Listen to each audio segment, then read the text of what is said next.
ব্রততী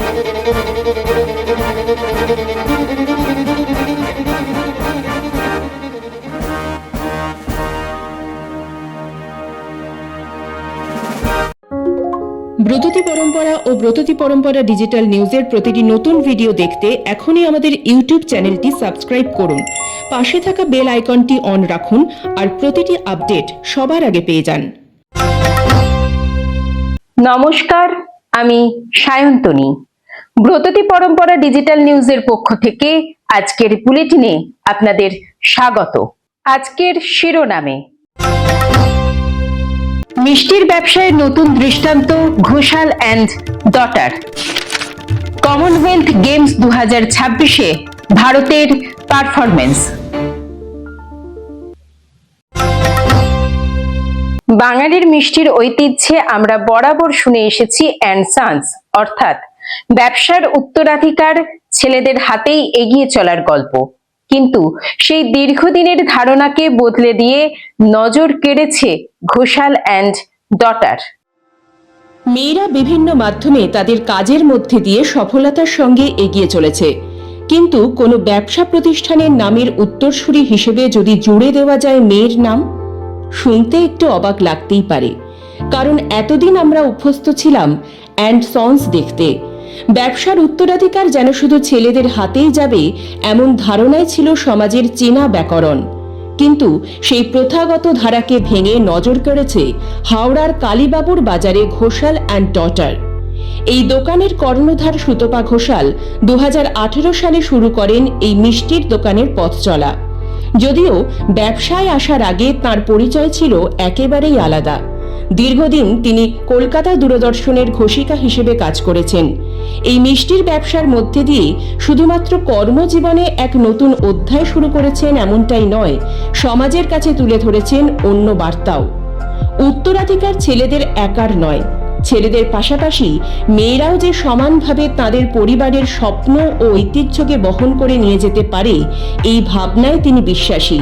তাই সেখান থেকেই দোকানের নামের সাথে জুড়ে গেছে ডটার শব্দটি। সৌগতা সেনের রিপোর্টিং, ব্রততী পরম্পরা ডিজিটাল নিউজ। অ্যাকচুয়ালি হয় কি, অনেকেই না এটা তো ভুল করে, ভাবে যে ঘোষাল আমার বাবা আর আমি তার ডটার, তাই Ghoshal and daughter. It's not that. হ্যাঁ, আমি ঘোষাল, দোকানটা এই জন্যই নামটা এটা, আমি Ghoshal, Ghoshal and daughter, she is my daughter. এই থেকেই ঘোষাল অ্যান্ড ডটার। দোকানটা কিন্তু মানে এই নয় কারোর থেকে পাওয়া বাবা ইত্যাদি, এরকম নয়, একেবারেই আমারই করা। অ্যাকচুয়ালি মামার বিজনেসে আসা কিন্তু ওর জন্যই, ওর ইন্সপিরেশনে, ওর মানে যে বলায় যে মামা তুমি পারবে করো, প্রয়োজন ছিল অবশ্যই, এটা কম্পালশন ছিল আমাদের, কিন্তু ওর মানে মনে জোর দেওয়া যে তুমি পারবে, এগিয়ে চলো, এবং এইভাবেই এগোনো। এবং নামটার মধ্যে যে আমার একার কৃতিত্ব তা নয়, ওরও আছে। দুজনে চিন্তা ভাবনা অনেক করতাম যে নামটা ইটস ভেরি ইম্পর্টেন্ট, বা কিভাবে শুরু করব, কি করব, সবকিছুতেই ওর মগজ পুরোপুরি। এবং সময়ও যথেষ্টই দেয় যতটা পারে, কারণ অকেশন টাইমে আমাদের প্রচন্ড রাশ থাকে, সে সময় তো ওকে হাল ধরতেই হয়। এবং এমন সময়ও আমাদের গেছে একটা টানা পিরিয়ড, রাত্রি 1টা অবধি আমার দোকান খোলা থাকতো।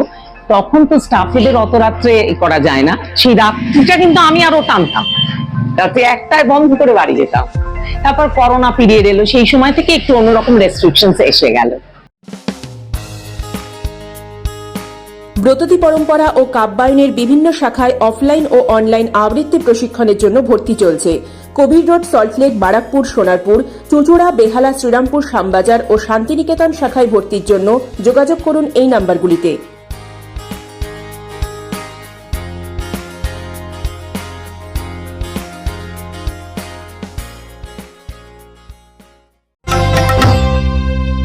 গত 23শে জুলাই থেকে শুরু হয়েছে Glasgow Commonwealth games 2026। British Commonwealth দেশগুলোর মধ্যে আয়োজিত এই ক্রীড়া প্রতিযোগিতায় প্রথামাফিক অংশ নিয়েছে ভারত। গত শুক্রবার পর্যন্ত 3টে সোনা, 10টি রূপো ও 4টি ব্রোঞ্জ নিয়ে ভারত মেডেল তালিকায় 10 নম্বর পজিশনে ছিল। ভারতের নজর কাড়া ক্রীড়া প্রতিযোগীরা তাদের পারফরমেন্সে এবারের কমনওয়েলথে কতটা সাফল্য অর্জন করলো জেনে নেব বিস্তারিত প্রতিবেদনে।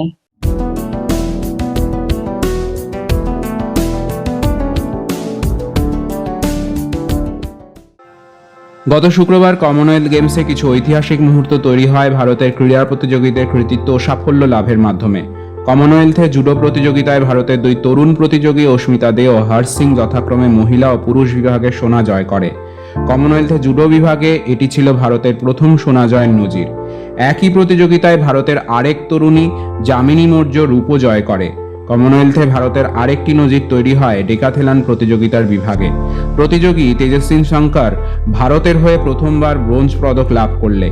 এর পাশাপাশি ভারতের অন্যতম অ্যাথলেটিক প্রতিযোগী অলিম্পিক সোনাজয়ী জ্যাভলিন থ্রোয়ার নীরজ চোপড়া এবারের কমনওয়েলথে নিজ কৃতিত্ব বজায় রেখে রৌপ্য পদক জয় করে।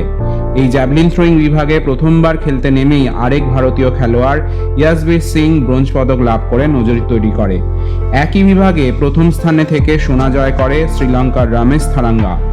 এবারের কমনওয়েলথ প্রতিযোগিতায় ভারতের স্বর্ণপদক জয়ীরা হলেন মীরাবাই চানু।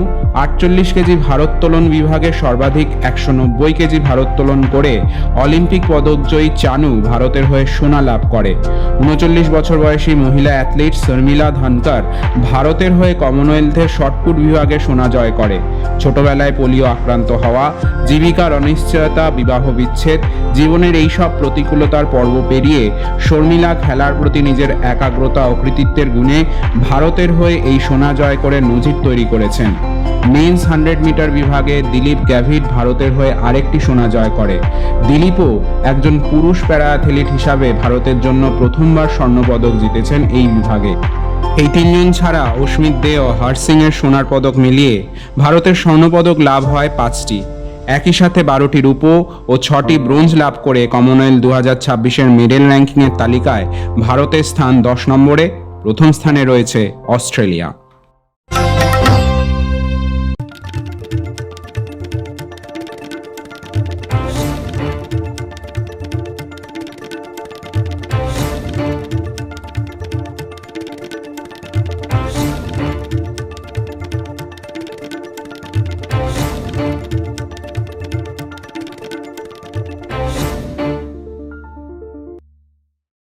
মাত্র 8 বছর বয়সেই প্রযুক্তি জগতের নজর কেড়েছে লক্ষ্যবীর রাও। তৈরি করেছে মাত্র $8 মাইক্রো কন্ট্রোলার চালিত অফলাইন এআই গল্প বলার ডিভাইস।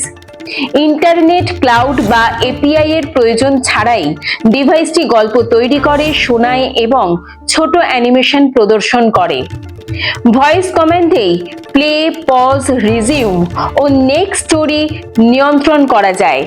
খুদে উদ্ভাবকের এই প্রযুক্তি ভাবনা সত্যিই নজর কাড়া। টাইম আউট ম্যাগাজিন 2026 সালে বিশ্বের খুশির শহর বা হ্যাপিয়েস্ট সিটি অফ দ্য ওয়ার্ল্ডের তালিকায় প্রথম 10-এর মধ্যে 6ষ্ঠ স্থানের নাম প্রকাশ করল ভারতের গোলাপি শহর জয়পুরের। 1727 সালে মহারাজা দ্বিতীয় জয়সিং তৈরি করেছিলেন এই জয়পুর শহর। ভারতের জয়পুরের এই তালিকায় প্রথম 10-এ জায়গা করে নেওয়া ভারতীয়দের কাছে একটি গর্বের বিষয়।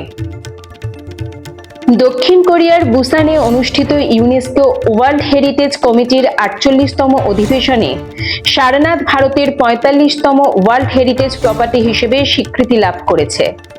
বোধগয়ায় বোধিলাভের পর গৌতম বুদ্ধ এই প্রাচীন স্থানেই তার প্রথম ধর্মচক্র প্রবর্তন করেন, যার মাধ্যমে বৌদ্ধ সংঘের সূচনা হয়েছিল। এছাড়া সম্রাট অশোকের নির্মিত এই ঐতিহাসিক স্থানের সিংহস্তম্ভের শীর্ষভাগ ও ধর্মচক্র ভারতের জাতীয় প্রতীক ও পতাকার অবিচ্ছেদ্য অংশ হিসেবে দেশের সাংস্কৃতিক পরিচয়ের সঙ্গে গভীরভাবে যুক্ত। আজকের খবর এইটুকুই। আরো খবর জানতে চোখ রাখুন আমাদের ইউটিউব চ্যানেল এবং ফেসবুক পেজে। নমস্কার। আগামী 15ই আগস্ট থেকে ব্রততী পরম্পরা ডিজিটাল নিউজ দেখুন নতুন সময়, প্রতি সোমবার ঠিক রাত 9টায়।